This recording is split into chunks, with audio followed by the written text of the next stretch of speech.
Welcome to another video. So we have 27 raised to x minus 3 raised to x divided by 9 raised to x minus 3 raised to x should give us 10. So I'm going to take you through step by step to the final solution. So let us dive straight into the solution. The first step, I'm going to rewrite 27 and 9 in terms of base 3. I know that 27 is the same as 3 cubed. And 9 is the same as 3 squared. Rewriting that, I'm going to get 3 raised to 3. Outside I have x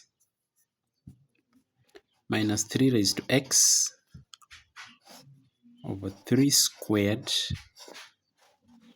Outside I have x minus 3 raised to x is equals to 10. I've just written 27 in terms of the base 3.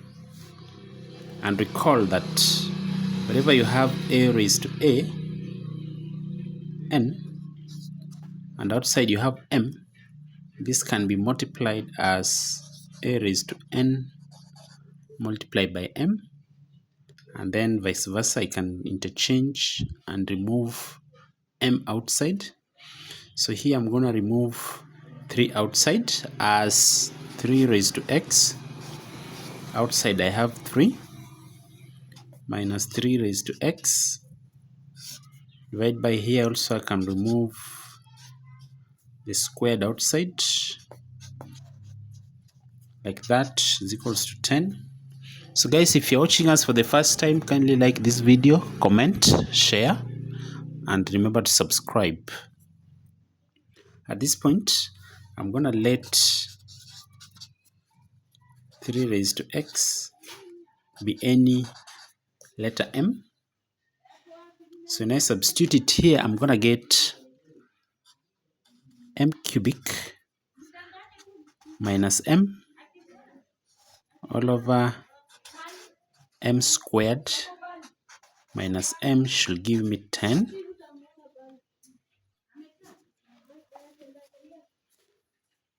I'm going to cross multiply,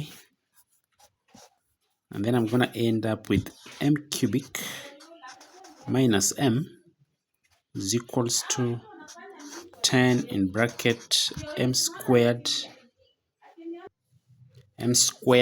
minus m. Reopen the bracket, I'm going to get m cubic minus m is equals to 10m squared minus 10m. At this stage, I'm going to collect like terms together so that I end up with the m cubic.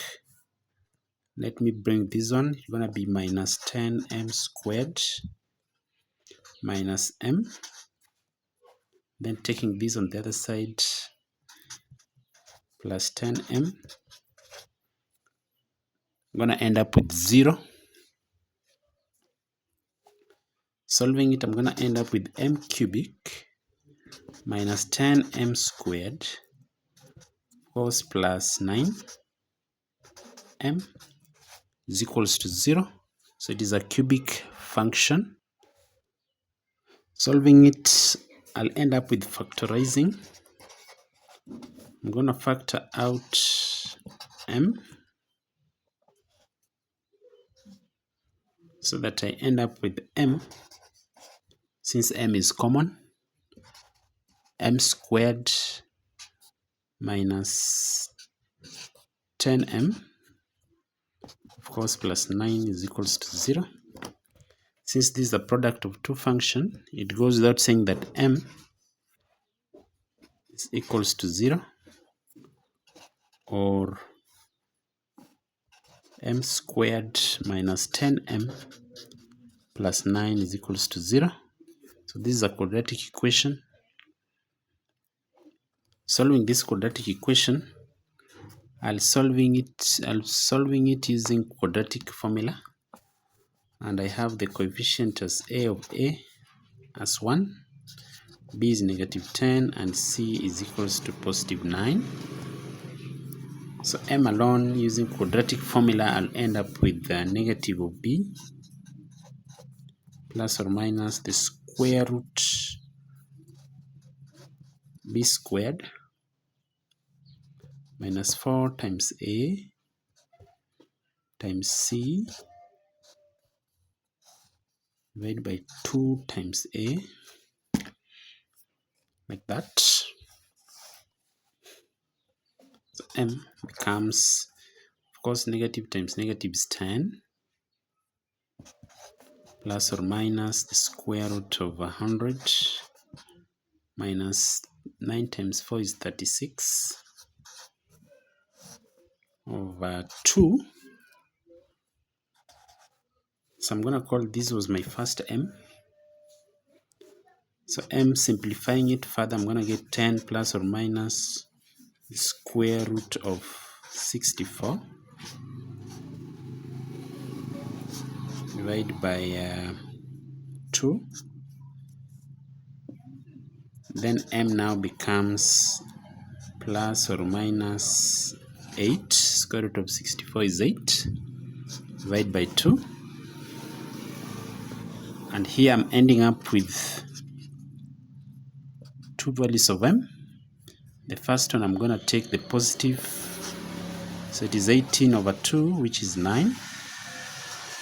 And the third m, I'm going to end up with 10 minus 8 is 2. Then 2 divided by 2 is 1. So recall that we said that 3 raised to x should be equals to m. So wherever I have m, I'm going to replace with 9. So for m is equals to 9, I'm going to get 3 raised to x is equals to 9. 9 can be written as 3 squared. And then dropping the bases, I'm going to end up with x is equals to 2 as my first value of x. And for x is equals to 1, this one,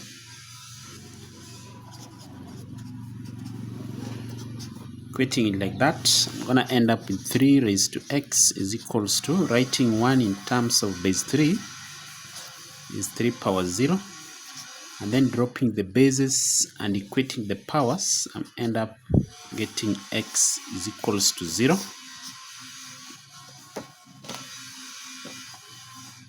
So those are the values of x which was required for our equation. We're going to verify.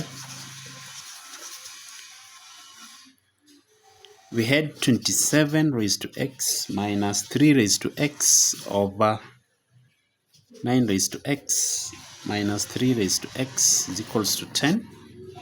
So wherever I have x, I'm going to replace x with 2. I'm going to replace x with 2.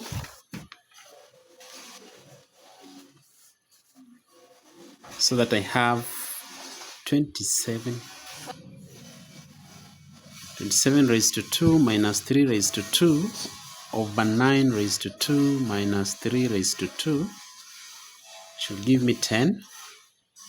27 squared is 729 minus 3 squared is 9 over 9 squared is 81 minus 3 squared is 9. End up with getting 720 divided by 72, which when you divide, it is giving us the value of 10. So we have proved that the value of x should be equals to 2, and x, when x is equals to 0, then the output will be undefined.